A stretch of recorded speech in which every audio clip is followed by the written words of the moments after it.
Let me make sure that everybody can hear us first before we get started.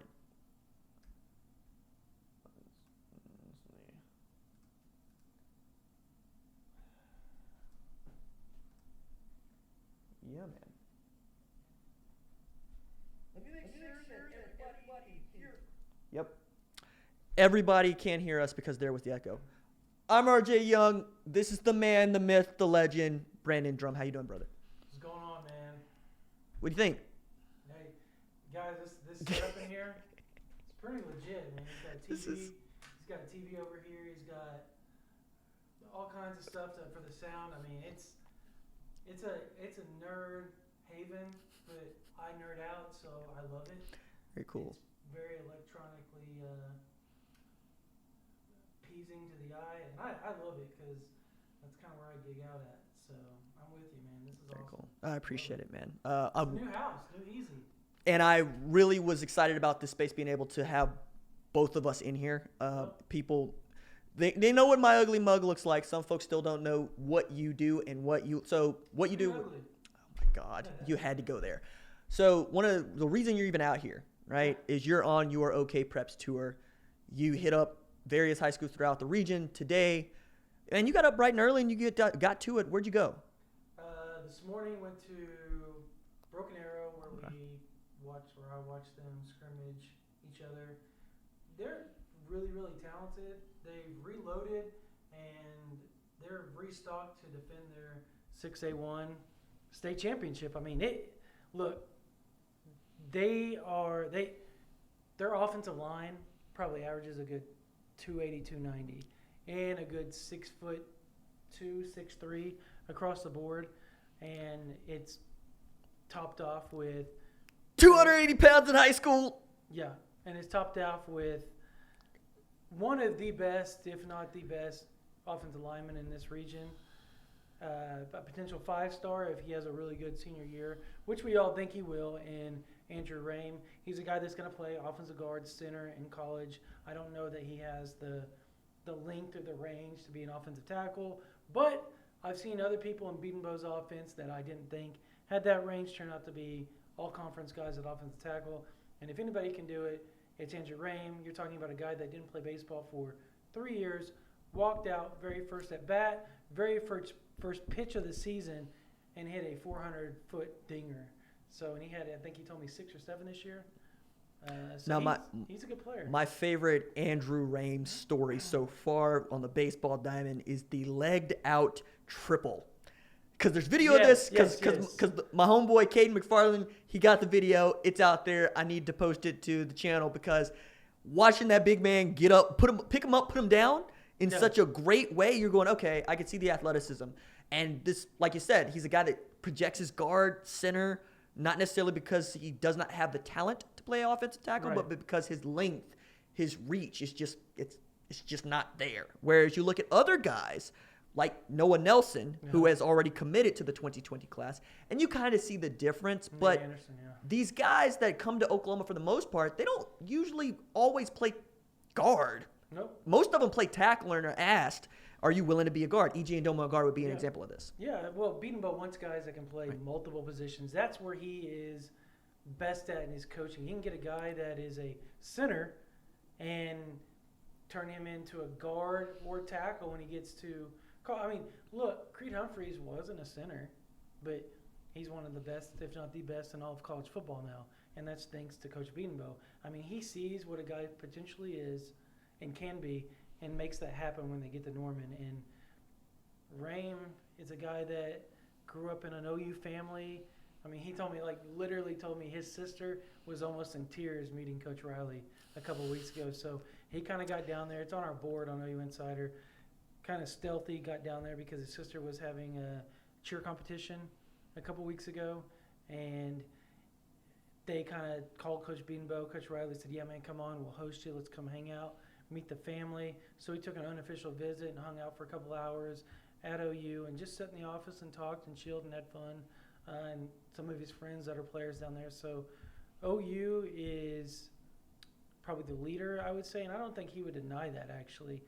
It's just not something that I've actually asked him because it's not really my place to – I mean, he's the one that needs to put that out there. Right. So, but look, you can't get any better than landing an Andrew Rame if you're going to land anybody. There's a reason why Michigan, Notre Dame, Alabama, Florida State, Georgia, all those schools are after him, and it's because he's a potential 5-star. He's going to be, I think he's close to being one of the top 50 players in the country, and he likely will be when this is all said and done.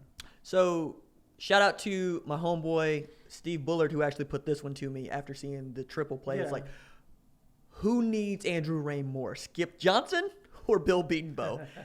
And I did not miss an opportunity to throw some shade. And I said, well, Beatonbow's going to develop him. Ooh.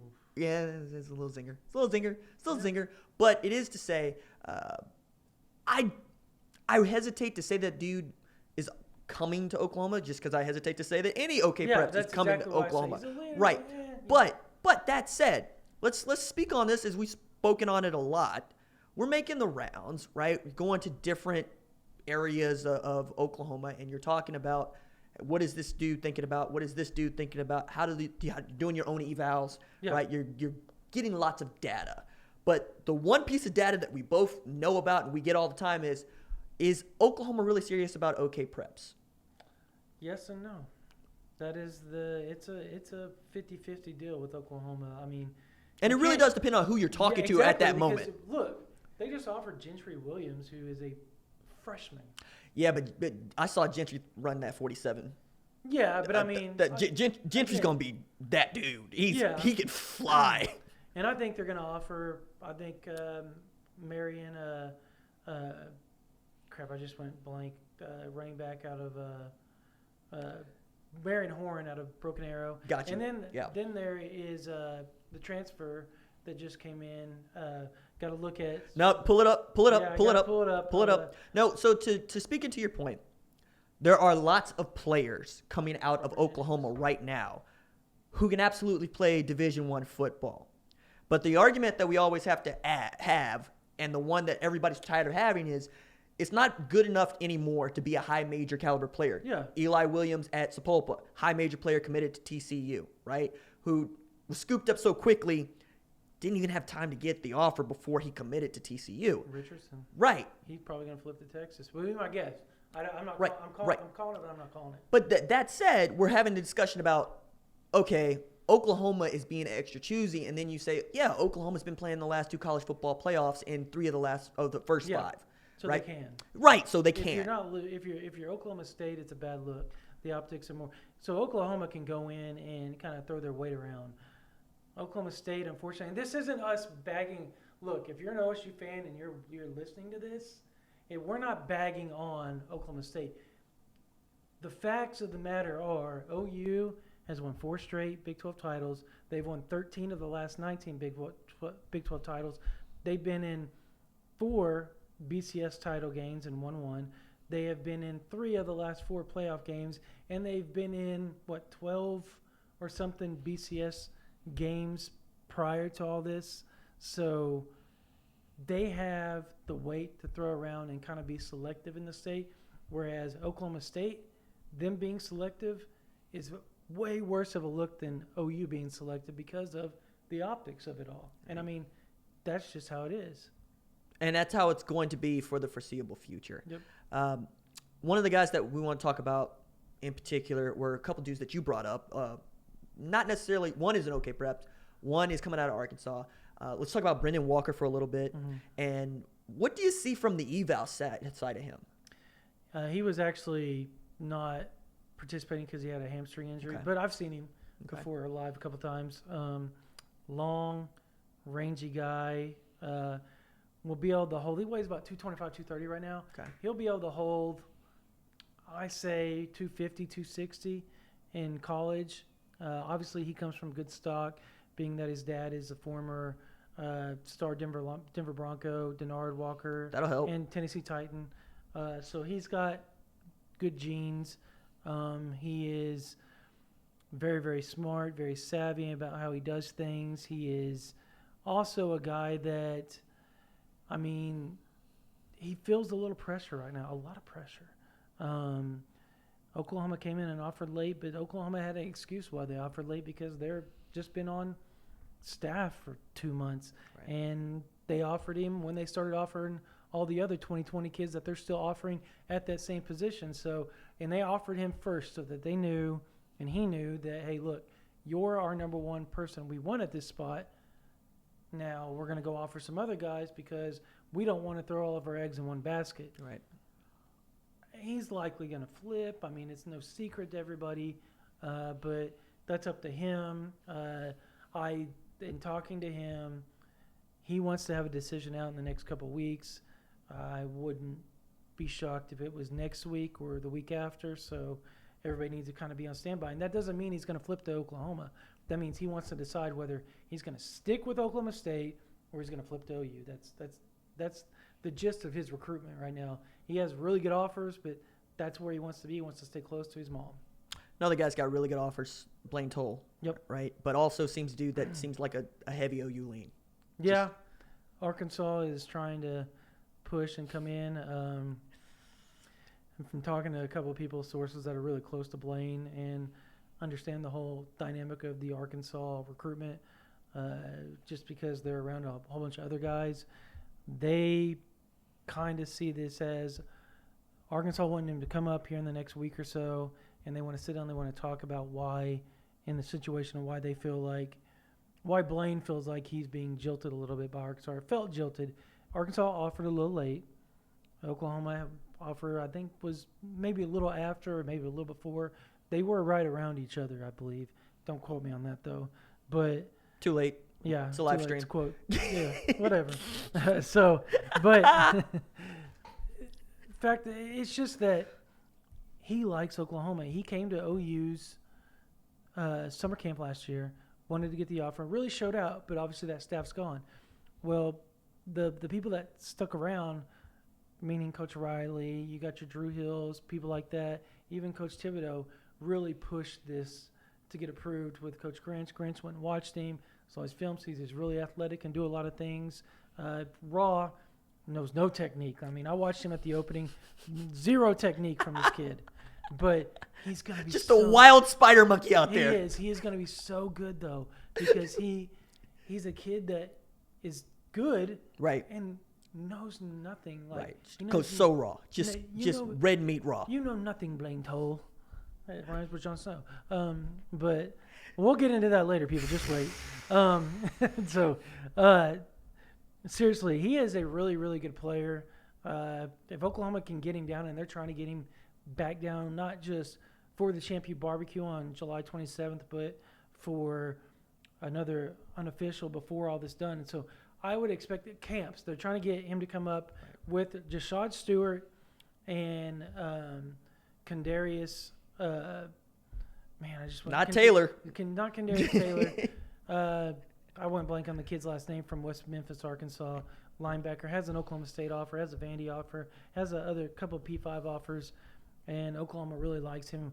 And they want to see those two, from what I'm being told, being Jashad Stewart and Kendarius, in camp, and their potential offer guys. So at the linebacker spot.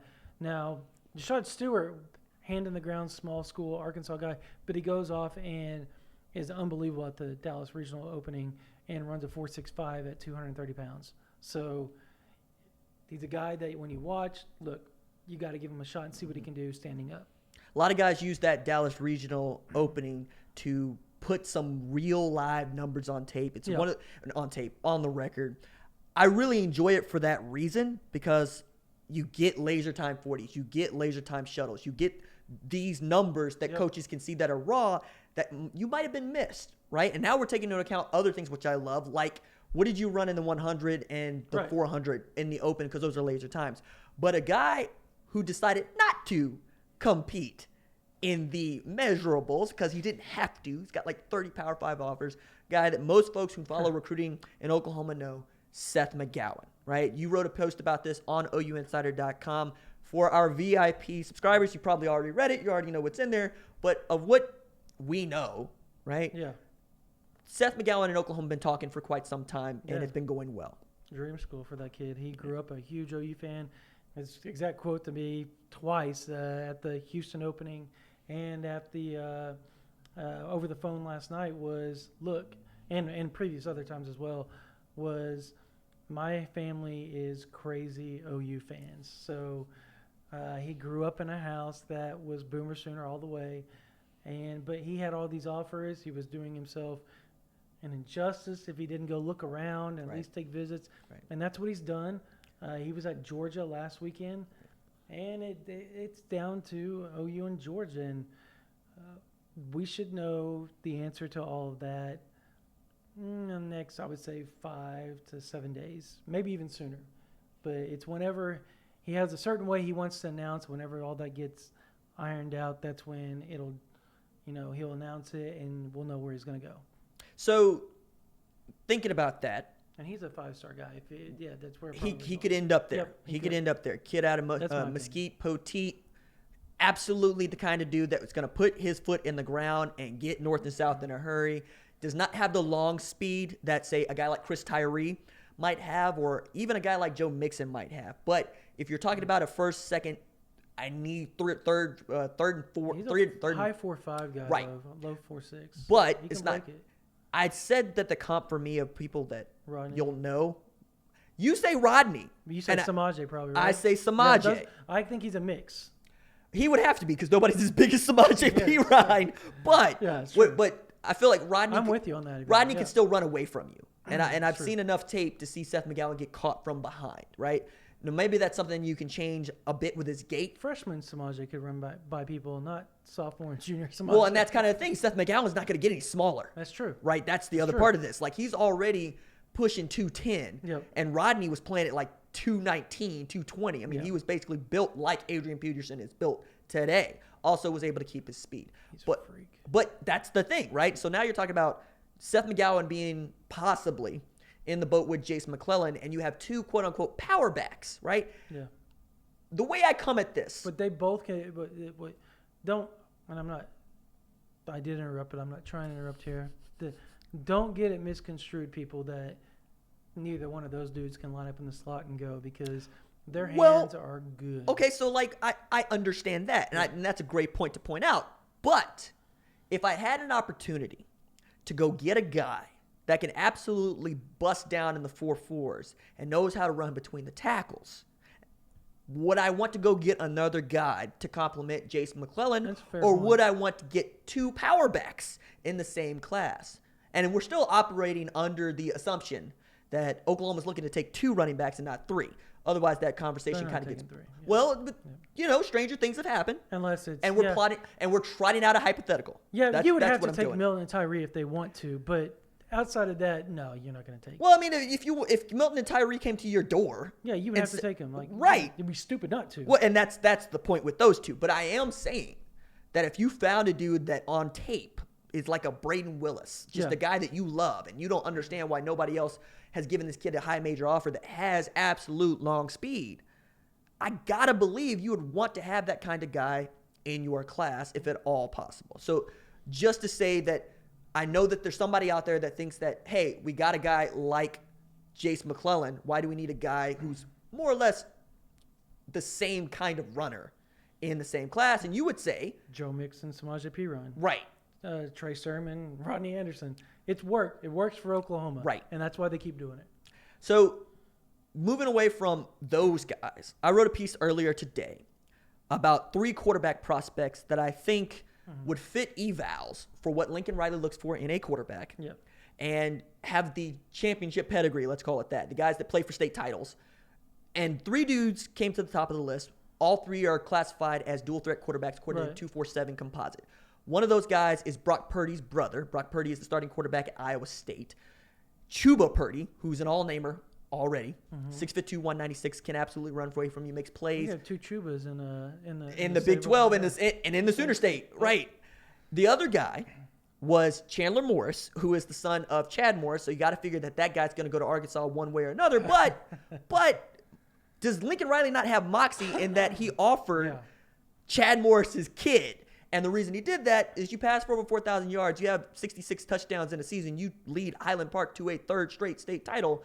Yeah, I'm probably going to give you a hard look, give you an offer. Right. But the guy that it still baffles my mind that he hasn't gone to take a look at is Haynes King out of Longview, Texas. Stupid fast. Was one of the fastest guys at the opening regional. Dropped 4.5 in the 40. Dropped 4.08 in the shuttle. 26-1 as a starter, 16-0 last year. 3,000-yard passer. Average 8.6 yards per rush. What am I missing here? You're not missing anything. Okay. So he has a lot of really good offers. He is a guy that, look, Oklahoma's been by to see him numerous times. I mean, Haynes is – I watched him at the opening, and I watched him run a 4.5, and I watched him have some stupid Powerball number, and I watched his broad jump be stupid. I watched everything about this kid put up ridiculous numbers, and I don't know why OU hasn't offered, but like we talked on the phone, there's something – OU not going after anybody, there's something we don't know. There's something we all do not know that is going on because they have to have another quarterback, and they know that, but they must feel good about something. And I'm not talking about the guys that are going to be on campus. I'm not talking about Spencer Rattler. I'm not talking about Tanner Mordecai.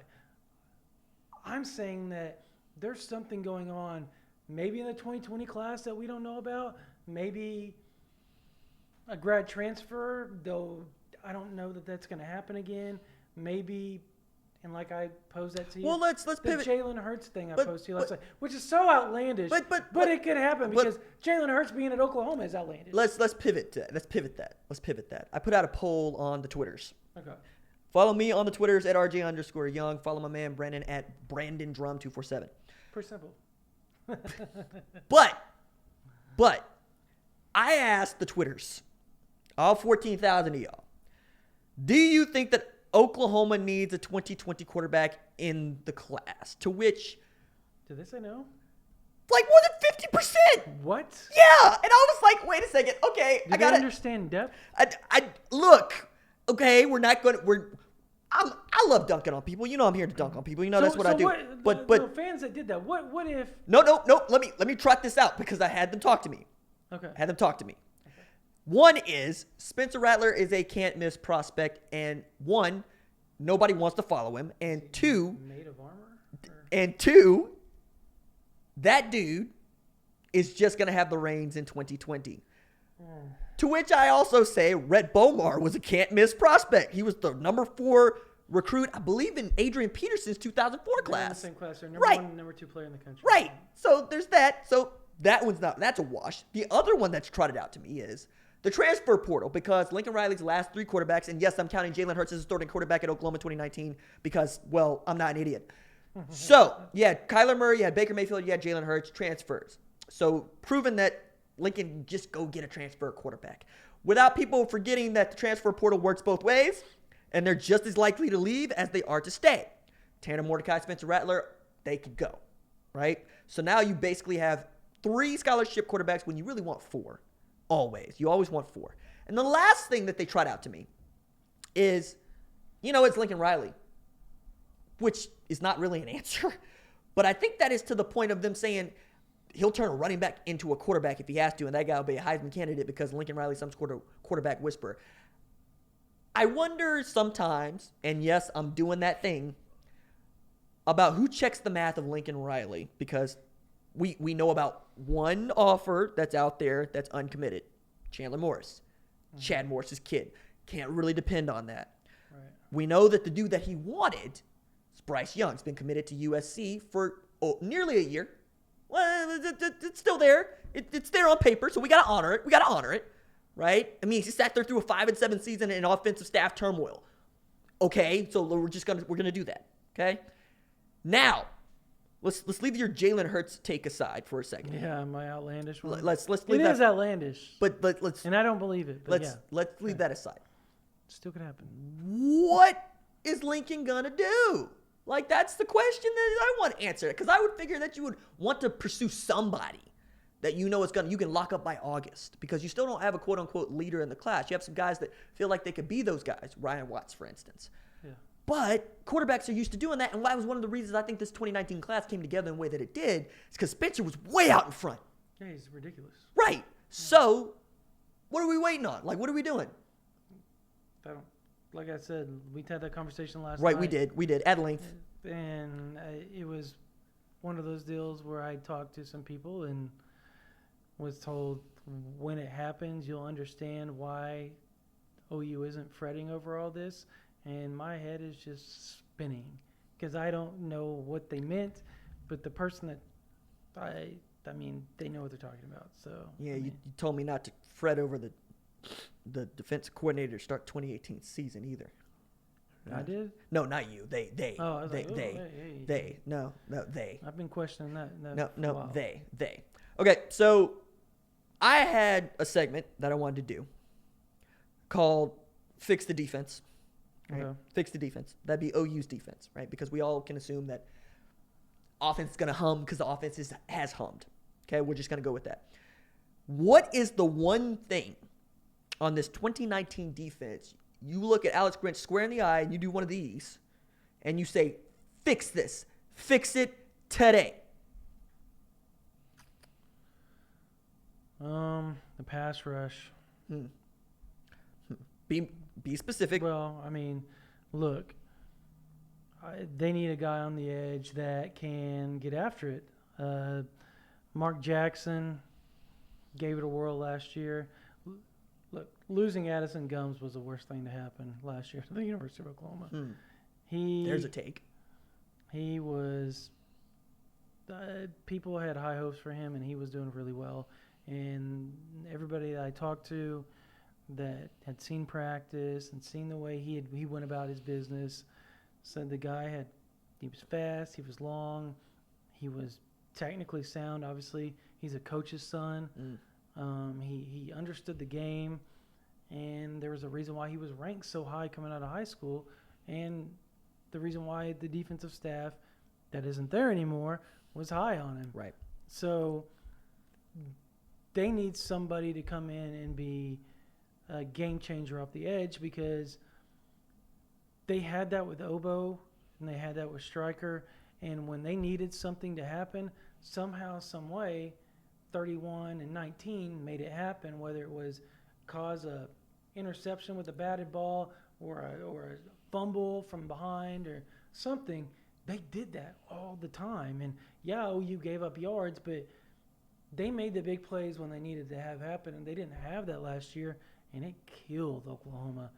They need a guy like a Jalen Redmond to come in and really change everything up. They need a Ronnie Perkins to really live up to that hype that he has, and I think he's going to. But I don't know that he's going to be your stand-up rush backer, because I think he's going to be your, 7'5" tech guy with his hand in the dirt. So they need that. And if they can have that, it's amazing how much your pass defense better it looks when you have a pass rush. No, and that makes a great point. If you can win up front, you can get push, you can disrupt what the quarterback's doing, you're going to be a better defense. My thing is the friggin' secondary. Yeah, well, that was a given. I don't care that it's a given. I don't care it's a given. To be out there. You are a safeties coach. Yeah. That is your bread and butter. You played safety at Mount Union. The safety play last year was not good. You also had dudes playing out of position like Buki, right, who I still think is a corner, is going to be playing nickel, and that's another argument altogether. But Khalil Hawk, gone. Robert Barnes, nobody's seen him. Maybe he'll play. Maybe he won't. Delarian Turner-Yell, apparently he's a hammer. But I don't need an eighth man in the box. I need a free safety. And I need two corners. And I need a nickel. He's a hammer that takes flat angles. Playing safety.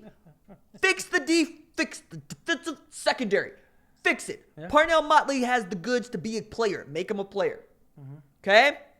Make Trey Brown a player.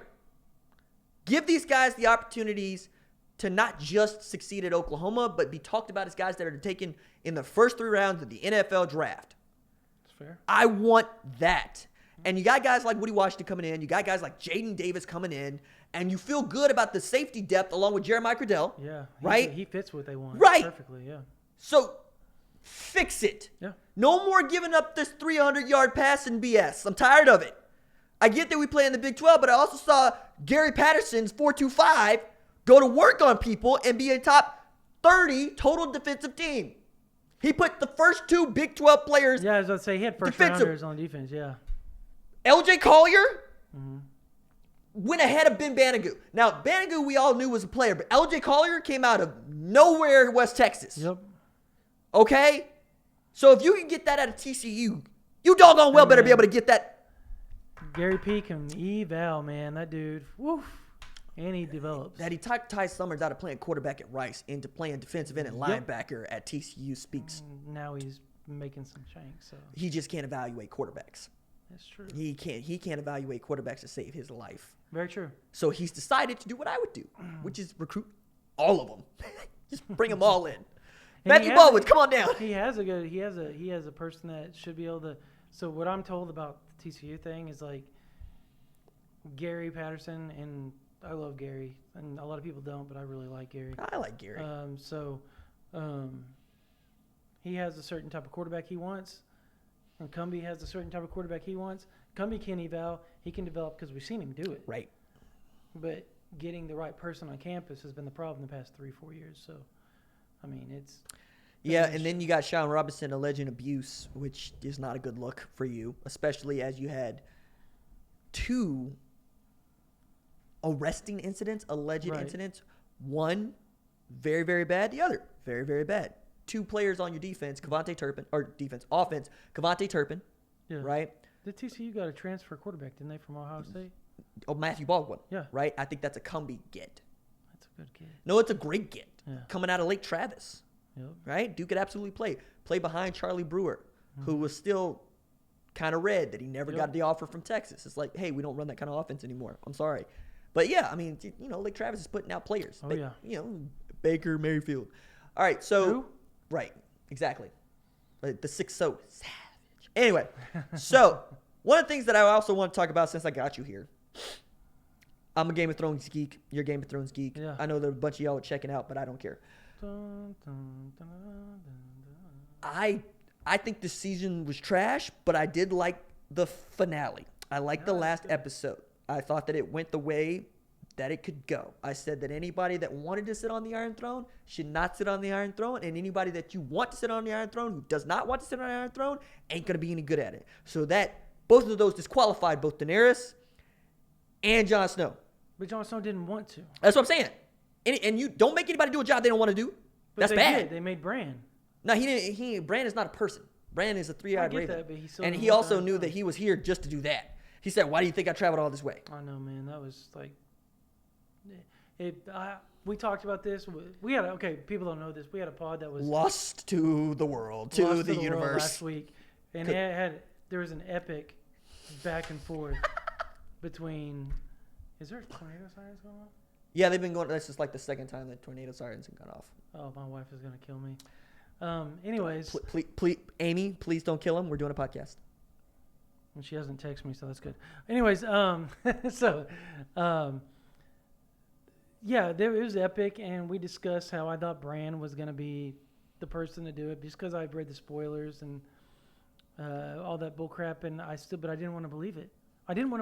I thought at the end they had to somehow make Jon Snow do it, but man, I felt awful for Drogon when he came up there. How you gonna feel awful for a dragon? Because he was hurting because his mama died. I hate dragons. Yeah, but that dragon was awesome. Forget dragons. But Forget them all. He didn't kill Jon because she supposedly warged into Drogon at that point, and that's why he burned the Iron Throne. Wait, you telling me that Daenerys' soul entered Drogon's soul? That's what they talked about. Remember? Who was they? Viserion talked about them. Don't want Viserion is a dragon. But so was Viserion was a brother. Oh, my bad. I'm thinking, yeah. Yeah, but he was a dragon. Right. You're right. But he talked about being all the war. Laurel's yelling at the chat right now, going, "Yeah, that was her older brother." Anyway. Yeah. So yeah. I know, baby. I know. We talked about it. Yeah. So he talked about being the dragon, being the warg. You don't want to wake them. You don't want to turn me, because they talked about being able to do it back in the day. They were able to turn into the dragon. So why you gonna pick up your own body?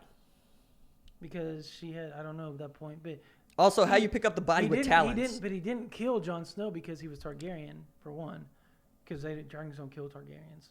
That's why he turned But he knew. Now that does make a lot of sense, and that's the first thing that I've heard post episode that makes any sense at all to me. So thank you for that. Yeah. So. Because I was like, why didn't she just what? Because because Danny supposedly worked in a drug. That's why he turned and burned the Iron Throne. I think the whole bit. Telling you. I think the whole bit about not I'm gonna burning get on my cussing rampage like last week. It's children watching. It's children, and I don't have a bleep button. I'm not gonna cuss. There's no dump button over here. What is it? Melon farmer. Melon farmer. Oh my. Size of me, Mitch popsicle wrench. That's my dad. No, it was on Die Hard. Melon farmer. No. Yippee-ki-yay, melon farmer. Oh, God. All right, so that's one. Are we? No, we're not. Okay, we're good. The other one that I wanted to bring to your attention. So, is it just me? Or did they send Grey Worm and the posse out to, what is it, Noth? Yeah. And they just gonna do what? That's where she said he was gonna protect. No. But they ain't got the equipment to protect her people. But that's what they talked about earlier in episode 5. Okay. He goes, well, she said our people are a peaceful people, and he said, I'm getting caught up with Davos saying to have your own bannermen in your own house and whatnot. Yeah, that part. And I was like, yo, they when can't he really. Said that, I was like, dude, they're just gonna go to waste. They can't do nothing. Like the equipment's gone. Hey, you can adopt at any time.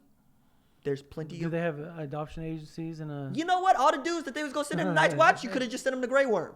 You know what I mean? And we can have our own Annie. That what you just said makes me angry. The Jon Snow bit pissed me off. Why? Him going back to the Night's Watch. I get it. He had to meet back up with Ghost and Tormund. I get it, but. Man, the dude saved so many people's lives. In the process of killing the queen, regicide. Look, I get it. That's like they murder people for that. Right, but he did it. Also, that's your girl. It's your auntie, but it's your girl. Yeah, but he did you knifed it through the heart. He said, "You will always be my queen." I know nobody saw it, but look, he wasn't doing it to be treasonous. He was doing it to save people's lives. I mean, look, we're going to debate on this. I still don't like how they did that. I felt like he could have gone back up and at least been... One man's traitor is another man's freedom fighter. Maybe been the hand of the queen at Winterfell. History teaches that nobody thinks that they're treasonous. They all think that they're just inciting revolution and they're doing it for the better good. So, That's true. We have laws. John Wick 3, we have rules. Was there really laws at that point in time? She literally burned. Yeah, the law is you stick her through the heart, we kill you. She just killed. She's also the queen. She is the law. She wasn't the queen at the time.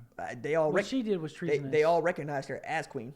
Otherwise, had to because Drogon would have burned her. No, because look, when everybody got to that little that semicircle that they formed, that's the kumbaya that they formed. Yeah, and the dragon they said, pit. "I'm here for my queen," and he killed her. Because you had Yara out there talking about, I went to serve her. I bent the knee for Daenerys. Yeah. Right. And everybody else is like, well, Daenerys ain't here. And the other bit that I got was the bits of humor were lost on everybody. Oh, no. Like old dude standing up talking about, I'm a war hero. Sansa like, sit down, Unc. Oh, yeah, because he wasn't, because he's the biggest pansy in the world. I loved it. Also, Moondor boy looking fly. Oh, I showed my wife that picture. Moon Boy door looking right. I was like, man, he went from a 10-year-old sucking on the boobies to being I said it. You can't make just make a mother's milk joke. Sucking on the I don't know what do you want, udders? You don't even have to go with sucking. Well, whatever. He was doing things that you don't do past the age of 2, unless you're some people I know. Okay, 3. It's 3. How about 3? I've seen it out in the wild. I've seen them have their walking legs. I know legs. somebody that has a 6-year-old that's still doing it. 6-year-old. Wow. I kid you not. And first grade. Hey man, look. I don't have anything to do with these people, but if you're I a know gangster, them. You get it how you live. I mean, if you call that gangster, being out when you got somebody, it's like on a Grown Ups too. Well, she's. What, 72 months old? This is going off the rails. She's 72 months old. So now that this show is over. Prequels. Stop that. Just give me west of Westeros. They denied it. They said they're not going to do it with Arya yesterday. I didn't look. These are the same dudes that wanted to plot out a show that had the Confederates winning the Civil War. They'll do anything. They said they weren't going to go through with it though. Yeah, okay. I saw David Benoff's working. David Benoff wrote Gemini. Yeah, that movie's gonna suck. They're doing things, but it's not. Yeah, I mean, there's so many things you can do with it. Like Jon Snow could have his own spinoff. What does he become the Night King? Like another version of the Night King? I'm not gonna watch. I'm not gonna watch him with the free folk with no egret. Why? You know nothing, Jon Snow. Yeah, for what? Why would I do that? He can bring his wife back. They're married in real life, people. I mean, I think most people know that. No, probably not. You know who ain't married in real life? Him and Emilia Clarke. That chemistry is garbage. It was awful. I hate that. Also, I knew that Houston was going to lose the series because she showed up on their sideline. That was pretty awesome, those standing ovations she got. That shows you just how big that show is. I hate dragons. Man, you're crazy. I hate dragons. Awesome. No, dragons ruin a story. They ruin every story. I didn't play Dungeons and Dragons when I was a kid. Did you? Yeah, I play it now as an adult. You want to talk noise? I don't talk noise. Hey. Sign says, may yell at video games. Nerd paradise. We can get out the 12-sided die anytime you want. I am here to defend the peoples of the Dungeons and the Dragons and the Pikachus and the Yu-Gi-Ohs and the DBZs. I'm not that far in depth, but I'm a big video game person. Look. All I'm saying is most Dungeons and Dragons folks love dragons. But you don't. Most folks love dragons. I know, right? I'm not here for the dragons. Don't drop an F-16 into my story with swords. Look, but they were in there already because Targaryens have always had them. I've always had them. I don't care. If it's part of the mythical and the magical. More Euron Greyjoy dragon slayings. Euron Greyjoy got the body of a dragon and the body of Jaime Lannister. Euron Greyjoy winning. Euron Greyjoy, man, that guy was right about that dude in the Book of Brothers. He got the W's. Did you like how they killed off Jaime and Cersei, or were you? Nah, I didn't like that at all. Both. But did you get the symbolism of the womb? Like they came into the world together and they went out together. Oh, you mean that sledgehammer symbolism that they used in the finale? Mm-hmm. Yeah, I saw that. Yeah. Him nestled in her bosom as they go. Nah, look, the problem with folks who write pulp, the problem with the folks that write fantasy is that they do not have the literary chops to do scaffolding. That's why this truncated season sucked from a plot standpoint. All right? Go read you some literature before you start to try to inject your scarlet letter sledgehammer. You put an A on the woman, Nathaniel Hawthorne, because you trash. Because you don't know how to do this subtly. So, yeah, I got the symbolism. You can't miss it, is my point. And I keep going. Oh, yeah, let me make sure that everybody knows what's going on here by having the dragon burn down the Iron Throne. I'm not here for that. I'm really not. It's another reason why I said dragons just mess up the entire universe, because now you got a dragon that's got to be hungry and got to be mad, who ain't gonna eat nobody. Now I get the Targaryen bit, that makes sense. That's good. Yeah. That's good. Thanks. But anybody else should have been flame broiled and eaten alive. Also, she just flew off, man. Is it a dog? Is it a horse? What is it? What? Dragon and how it moves and operates. Because y'all giving these things, y'all personifying these things in a real way. Dinosaur. It's like a pterodactyl and a dinosaur. You see a pterodactyl's brain? I mean, that thing's smart. You see the size of Drogon's head? And it's only 10 years old, so it's going to be large. I seen that 5 head that dragon got. Aegon the Conqueror's dragon was like 100 years old, and that thing was massive. Like they said the wingspan covered all of. Dude, we're such big nerds. Like the more I listen to myself talk, I don't care. I'm sorry, people. I'm not. I am not. So, I am here for the geekdom. They said it covered all of King's Landing, just like one wing would. Like it was that crazy. That's too big. That's a massive. How do you bring that down? Dragon. Scorpions, apparently. Scorpion arrows, but that would have to be. Yeah, that's right. One that what's his face? Also, we talked about this a bit, but what was the Night King for? And who was the Night King? He had to be a Targaryen for one, right? or Stark. He had to be one of the two. Right? I don't know. Because Starks didn't ride the dragons. So it had to be because he kept leaving the symbolism of the Targaryen symbol. Yeah, but he also brought a dragon. Like he had a dragon. Yeah, so he was Targaryen. He was obviously Targaryen. Yeah, so, but that's kind of my point though. Like that's a whole plot point. Like that's a massive. Because they don't know how to do this. But because it wasn't. Because they don't know how to do this. But it wasn't in the book. I said, they don't know how to do this. Yeah. Like I said, if you wrote books, George R. R. Martin helped him make the Night King. Right. From the Night's King, which is completely You took a year off. Why don't you just take enough time off until Homeboy is done writing his books? Because his source material is way better than anything you putting together. You're just not that good. It's true. I'm sorry. I'm a pro at this. I didn't love the last season. I didn't hate it. I was kind of down the middle with it. Like it had its point. It had its moments that made sense, and then it had its moments that didn't. People that are mad about Dany going crazy, they didn't watch the whole show then because she was a ticking time bomb all the way up to that point. I think the people that are mad wanted to be disproved. The people that are mad wanted to see the world rise behind a noble, fire-breathing woman. Yeah. Problem with that is they put a woman on the throne, so that argument goes, yep, right? And I get that, right? Because we see ourselves in these shows. That's what makes characters worthwhile. That's what makes the stories worthwhile. Yeah, you identify with somebody, some there. And there's, like I would say, my joke is try to tell any woman that you know that any one of those dragons is not her dragon. Yeah. Because most women that I've spoken with identify with Dany Targaryen. Yeah. In her entire arc. And Tyrion did a really good job. Like they were doing their storytelling through Tyrion of saying, look, if all this stuff happened to you, how are we going to dissuade you that you are not destined to do this? To which I would say, yeah, that's the flaw. The flaw is she was too perfect for it. Nope. The flaw is they're not millennials and they're not self-aware. Oh my God. That's the flaw. Because if you are self-aware, you have people around to check your math and check your balances. And this is how I get back to OU football. Thank you. Lincoln Riley is a millennial. He is. People don't want to acknowledge that.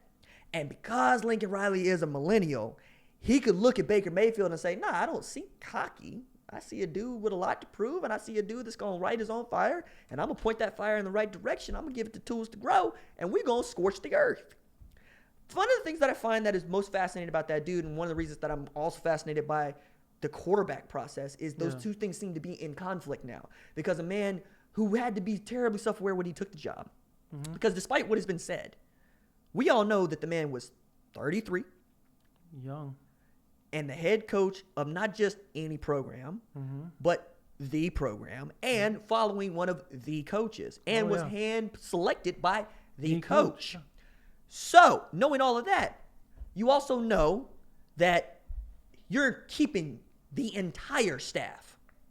And you brought on one guy that you know and love and trust, right, as a confidant, to help you remain self-aware. Hey, Lincoln, this is a blind spot.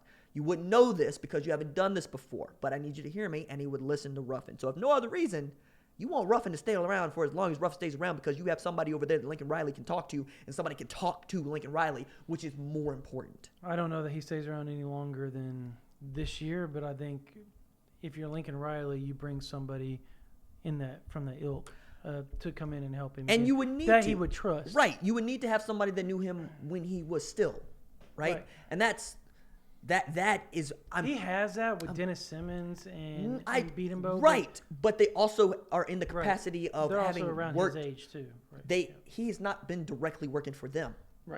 Right. And he was not handpicked by them to do a job he always wanted to do, and to do it in the way that he wanted to do it. That's a good question, right? Because who would? And that's what I fear for Lincoln as he continues to grow and as he continues to coach. And I know this is not sexy college football talk. But it's pertinent. It is, but does there come a point where he relies too much on him for, answers instead of I don't think he relies on him for answers at all. But I mean, lean on him for guidance a little bit on how to handle certain situations. Not answers, but to kind of push him and how, hey, this is how I did it whenever this situation happened with me. Now you have in this situation, it's a little different. Maybe we can handle it a little different. Maybe I regret doing it that way. Maybe this way would be better. That kind of deal. Like, but walk that out for just a second. Just walk that out. We have people in our lives right now at this very moment. Parents. Some of us are fortunate enough to have parents, right? That's not true for everybody. That's true. That's why I say people. But let's assume for the sake of argument, it's our parents. You'll ask that person, hey, I'm about to do this really big thing. This is how I've thought through it. This is my plan. This is how I think it looks. What did I miss, if anything? And they might say nothing. They might say this or that. They might say, it's your decision. I'm not going to help you with that. But just having that person to walk up to and present a plan to is worth everything. I use the phrase worth its weight in gold too often. But what happens when all those people go away? And this is what I get back to and how Lincoln Riley is my Dany Targaryen. What happens when all those people around you, and it won't happen to Lincoln, or at least we pray that it won't happen to Lincoln, because that would mean OU football and everything else has gone very badly. But what happens if you can't trust anybody in the room? When you believe that everybody in the room has themselves put before you, and more importantly, themselves put before anybody else. You had that guy in Varys in Game of Thrones. Yeah. He tried to do something about it. She flayed him for it. Lincoln has that power, you know? Does. So if you came to Lincoln Riley and you said, Lincoln, offer this kid, and that was met with derision, you have just cut yourself off. Yeah. So why would you even do that, especially when you know what that man does with quarterbacks? When you say, let me just walk this out. Let me just let this slide. Let me let this go. And I think that's what's being done, because we're nowhere close to early signing day, and we're nowhere close to national signing day. So there are other factors, I'm sure of it, right? Oh, yeah, definitely. But I think it is important to remember that Lincoln Riley is, again, a millennial.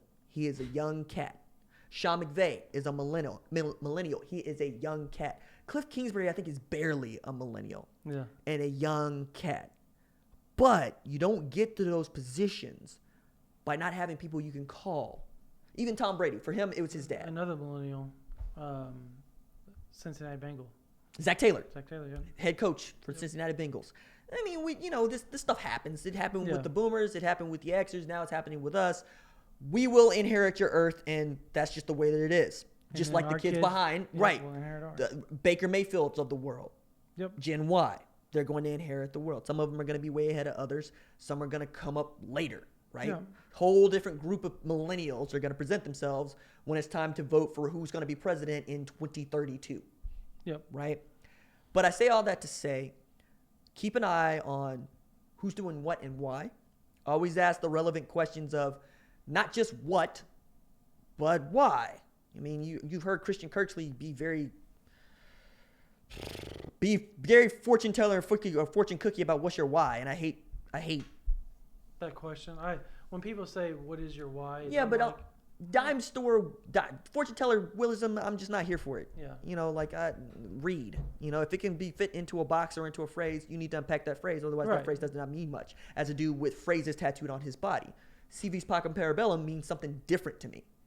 It's also going to be widely used because it's in John Wick 3 now. Like that's the money quote. It was on my letter jacket way back in 2006, but whatever, right? Mola Labe on my forearms means something different. My point in all of this is you need to be asking, why did he do that thing, not what did he do? Because if we continue to ask what did he do, we're going to miss the why completely. Yeah, and the why Lincoln does anything is or anybody for that matter. But we're talking about Lincoln Riley. I mean, with him, anything that he does is always so well thought out and done so tediously. The Thunder oh my Chesapeake gosh, Arena he turned a problem into a really great opportunity. Drew Hill and Annie Hansen just knocked that out of the ballpark. And that goes to show just the type of staff members he has. Now, everybody, even now with Grinch, I mean, you see the way they're recruiting. They're very thorough in how they go about their offers, and like they're not throwing out offers like they want a guy to be interested. Number one, number two, fit their. I love that there's a method to what he's doing. I don't necessarily agree with it, but I love that there is a method. And usually that works. If there's a reason behind and a method behind your reasoning, you're going to actually you're going to be successful usually. Right. So, I think Oklahoma is going to be defensively a top 50 to 70 defense this year. I think they're going to improve, and that's improvement compared to 129. Yeah, well, I mean, okay, cool. And if you have the offense, you're going to be good. You have a chance to win a lot of games in the title doing that. Because in the Big 12, if you're top 50 in the Big 12, you're probably going to be top 30-ish in another conference. But tell it to TCU, who manages to be top 25 year in and year out. Offense. Well, that's kind of my point, though. But you're going to have an offense. Yeah, but you're saying in the Big 12. You're saying in the Big 12. I'm saying if they improve what league is TCU in? Why is Bill Belichick picking John Heacock's brain about stopping air raids? The dude that just won the Super Bowl, the best head coach in all of football forever and ever, amen, is going to Iowa State to pick out who's doing what. And the best defense in the Big 12 is at Texas Christian, which was in the Mountain West like 10 years ago and was competing for college football playoff spots with a defense and had half a quarterback of Trayvon Boykin. I'm not going to sit here and tell you that you're going to compete for a national championship with a top 50, top 70 defense. It needs to be no, it needs to be elite. If you're putting up 50 points a game? It needs to be elite because we have data to show this. The only team. But how can you be elite? The only team to win a national championship outside of the top 25 in defense is Auburn. And they were like 27th, and they had quite literally the best quarterback we'd seen to the date. Okay, here's my rebuttal to that. Oklahoma has proven when they go up against all these other programs that are elite defenses. Except Clemson and Alabama. They put up 30, and Georgia. They put up 50 points. They can't stop nobody. But I'm saying if they do have a top, they were top 70 when they played Georgia. They were top 70 that year. I thought they were like 86. And they were. Hey man, that's a difference. That's 6 points right there. That's 6 points. Okay, tell me what happened 2015 against Clemson. Tell me then. What happened? 2015, they had a top defense. They had elite defense. And then what happened? They had no offense. No, I'm thinking 2014. They had a top 25 defense when they played Clemson in 2015. They had a top 30 defense in 2015. Top 25? I think it was around like 28. It's something like that between 28 and 38. I know somebody's going to fact check this on the replay. Yeah, it's between 28 and 38. But point that I'm making here is 50 to 70 ain't going to win you no national championship. 50 to 70 will get you right back where you were, which is college football playoff. They weren't as good offensively as they are now. Yes, and that's kind of the point. That's the point. I don't get the point, though. Like, I'm saying that if Oklahoma can still score at the manner that they're scoring, but can stop people just a couple more times, you're going to win more games. Not people. We're not people. Not people. They're not going to give up 28 points with, I don't know, man. I just feel like they're going to be that much better on defense that they're going to be a way better contender. I agree that they're going to be a way better defense. If their offense is anywhere close, if they're anywhere close, let me finish. If they're anywhere close, they're going to be able to compete better than they did last year. I do not agree that a better defense beats Alabama, Clemson, or Georgia, or for that matter, Ohio State. You don't think a better defense beats Georgia that they went double overtime with? No! I don't! You squib kick the ball. That's a fundamental error in your momentum. But that's not what we're not even talking about. But I'm also, and that's kind of the other point, right? Because the top 50 defense, what are we talking about? We're talking about a different scheme? We're talking about different players? We're just talking about stats? We're talking about stats. All right. I don't think that team wins. I don't think that team beats Georgia if they're better statistically. Okay. Because the way that they fell apart. Well, they fell apart because of the special team. No, they fell apart because they were getting ran over by Sony Michel and Nick Chubb. Right, but the special team, they were up. They had all the momentum. That squid kick changed everything. You didn't stop the run. They were up by 17, 21. But 20. They were up by 24 at that point. And you couldn't stop the run. You could not stop Sony Michel and Nick Chubb from running you over. At that point, they were, though. They were. In the first half. That's what yes, I'm talking in the about. first half. Squib kick happened in the first half. But you make adjustments in the second half and you got ran through. They Statistically, it ain't going to matter. Look, screwed the pooch. Look, I'm giving somebody PTSD with the Rose Bowl conversation. Future casting. I'm just saying. Statistically. I'm anxious to read these comments later on. We'll see. Statistically, we have data to show that you need to be inside the top 25 to win a national championship. We're not talking about making the college football playoff. We're not talking about winning a Big 12 title. We're not talking about getting to the national championship game. We're talking about winning, right? And at Oklahoma, they're not going to be a top 25 defense right now. Well, then are you ready to say they're not going to win a national championship? Okay, I don't want to. I don't think they're. No, I don't. No, you have me on YouTube live saying that they're not going to. I can't predict that, man. They would be the first. They would be the first football team to buck that trend, right? It's got to be bucked. It has to be bucked at some point. Well, but also to your point, you're saying that the offense is good enough at Oklahoma to be the first college football program to buck statistically the trend of you need to be. Let's include Auburn and say top 30. I'm trying to equate that if those programs that were elite moved over into the Big 12, they wouldn't be top. Yeah, well, that's what I'm saying, though. What it was the phrase? If my mom was my uncle. Yeah, but you understand what I'm saying. A&M was in this league, and they're still trying. Right, and so like that's where I would say I would tell people A&M was in this league. All right, so if you want to comp, to be just as bad. Right, if you want to comp, there's your comp. A&M was in this league. It's not a comp. I'm saying like they still. They had a really good run when they first got to the SEC because of the offense and people weren't used to that offense. Made Nick Saban change up. Yeah, and I'm saying that you have to go against something to that nature week in, week out offensively, you're going to not look as good defensively. And Alabama and Clemson would not. They would have way more numbers put up on them. They wouldn't be a top 25 defense. And that's my point, that they may be between a 35 and 50, 50 and 60 defense at that point. I also feel like. Do you see where I'm coming from? Yes, and I feel that's like. where we got mixed up here. But this argument, I feel like it's the whole reason why I say give me a 16-team playoff. Just do it. Just give it to me, because we've been having these conference arguments for a very long time. Yeah, that's true. Like since the Big 8 was the Southwest Conference, was the Big 12. Right. We can just keep going at it. But this has been a very special episode. Yeah, we're going to end this one. Of the Young and Drum podcast. I know that we got started early, but we're also having tornadic activity over here. Brandon happened to be in town. I wanted to get us started, try to get him out of here. Amy, please do not hurt your husband. It is my fault. If you like the channel, please like and subscribe. All of the stuff that I normally say. If you do subscribe to OUinsider.com, thank you kindly. If you don't, why not? This man over here, it's like 12 posts every week, and it's all a big fat recruiting dump. Yeah, I said it. Sometimes team notes too. Source team notes. Yeah. There you go. Yeah. Right? And even during the summer. Yeah. Which is, you're a madman. Thank you. So are you. You do a lot. We do a lot. We have no lives. No. It's like I talk to my girlfriend, you talk to your wife. It's like, no, I got to go do my job. And they're like, it's 10:30. Well, you know what? Nate Anderson committed. What do you want me to tell you? Yep, pretty much. Yeah, man. All right. I appreciate you, brother. Appreciate it, man. Yeah, man. All right. That's going to be it for us. Doses. See you.